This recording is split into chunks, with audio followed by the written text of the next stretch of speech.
Hi, and welcome to Fairtrade Sugar, an analytical analysis of Fairtrade's impact on the sugar market. Well, what is sugar? Besides being a tasty sweet, it's actually a valuable global commodity. In 2011, its global export trade was worth $47 billion. That's up from $10 billion in 2000. Additionally, it's a very global product. More than 123 companies produce sugar. And of the sugar that's produced, 70% of it is consumed in producer countries, and only 30% of it is traded on the international market. Well, what does that mean? That means that if 30% of the trade is worth $47 billion, the total trade is worth about $157 billion. With a large commodity market, one would assume that there's money to go around to all parts. However, many farmers or low-scale workers do not earn a lot of money in the sugar market. In Belize, for example, in the Corazon district, which primarily produces sugar, the government estimates that 46% of the population lives in poverty and 15% are destitute. Wages can vary widely across different countries. In Tanzania, the average income is less than $1 a day, while in South Africa, the average income is about $5 a day.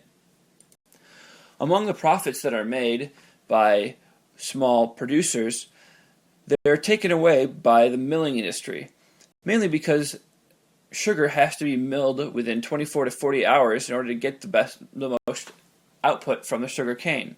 In Uganda, for example, where the sugar sector employs about 70,000 people, farmers received about $209 per ton, or about 25% of the retail price of sugar, where millers received around $388, or 46%. So Fairtrade decided that they wanted to do something about this problem. They wanted to help the little man out. They wanted to help the farmers gain more money in the supply chain. So how do they do that? Well, they decided that they're going to do a certification strategy where they help farmers grow certifiable products, which means that they're developed in a socially and environmentally friendly way, and then they're going to sell this product for a premium, the Fairtrade premium, and they're going to give some of that money back to the farmer in the form of a premium, which goes to social and economic programs to help the farmers improve. For example, many farmers are given the ability to take a loan from Fairtrade for up to 60% of the price. But how effective is Fairtrade in accomplishing these goals? We know what they want to do, but are they actually accomplishing it? In order to look at that, let's look at supply chain strategy. Supply chain strategy is a framework that allows us to analyze how Fairtrade is effectively using a supply chain strategy to help farmers have a better wage. The first thing we need to look at is demonstrable standards. Now, what are demonstrable standards? Demonstrable standards are basically a way to see how effective the organization is at telling you if it's a good product or a bad product. Or another way to say it is this a certified product or a non-certified product? And how do you tell the difference? Well, Fairtrade has some very clear demonstrable standards that they've put out in a legal document, which you can find on their website. So that would you suggest that it would be pretty high. However, there is some ambiguity as to what is or is not acceptable. For example, with Fairtrade Sugar, they do not allow forced child labor. And that makes sense. Nobody wants to use forced child labor.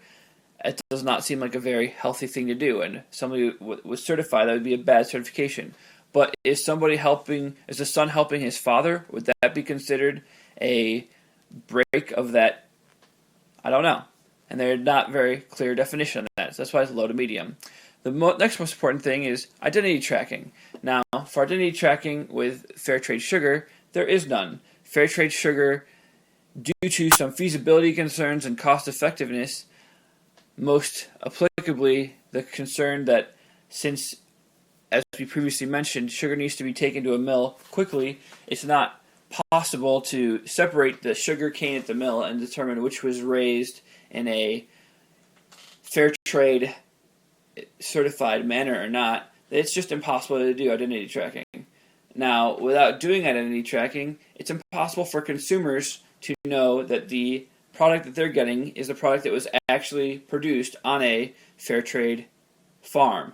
So basically what Fairtrade Sugar is, it is not really a supply chain strategy because you're not getting necessarily sugar coming from a fair trade farm. What you're getting is sugar that is produced perhaps in a fair trade farm, but you are paying a subsidy when you buy a fair trade sugar that does go directly to the farmers. So basically fair trade makes sure that they sell as much sugar as they produce in fair trade environments, and so they are able to bring that premium back. So implementation is not really applicable because implementation would really be how can we ensure along the supply chain when we're doing the identity tracking that all the actors are acting in good faith along that supply chain. Well, since we're not actually identity tracking for the fair trade sugar, there's no implementation required. But if we were to theoretically look at that, I would say it's a low to medium effectiveness. And that's because there's two contrasting styles at play here. The first is that many geographically diverse millers present a challenge, which would lower it because there's many and it would be almost impossible for the implementer to effectively meet with all these diverse millers. However, after the milling industry, if you had a few trusted millers, it could work. All sugar goes to the trading market, which is very condensed, where 6 traders control 2/3 of the market. The next thing we have to move on to is authentication. Now, for authentication, what you're looking for in a supply chain strategy is that consumers can trust that the standards that are set by whatever certification agency are actually the ones that are being implemented at the actual farm, because the consumers aren't going to go back to the farm to make sure that the sugar was sourced in an ethical manner. So they have to trust the certification agencies. And Fairtrade uses Flow, and more specifically Flow Cert, to certify. And they're both well regarded and have a lot of favor among the public, which is medium to high. However, since they're not doing identity tracking, I wouldn't rate them as a high, I rate them as a medium. Product demand is the next most important thing. It's typically called the linchpin of all supply chain strategy, because what you need market forces to demand that higher quality products are produced, which you can pay a premium for, which goes through the whole system to introduce the global governance change that you want to produce. We mark product demand as low because only 0.1% of global sugar is sourced as fair trade sugar. However, large retailers such as Tate & Lyle and Ben & Jerry's are beginning to support fair trade sugar.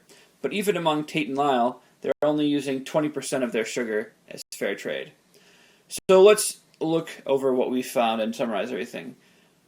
We found that demonstrable standards were low to medium, identity tracking none to very low, implementation low to medium, authentication medium to high, and product demand was low for supply chain strategy.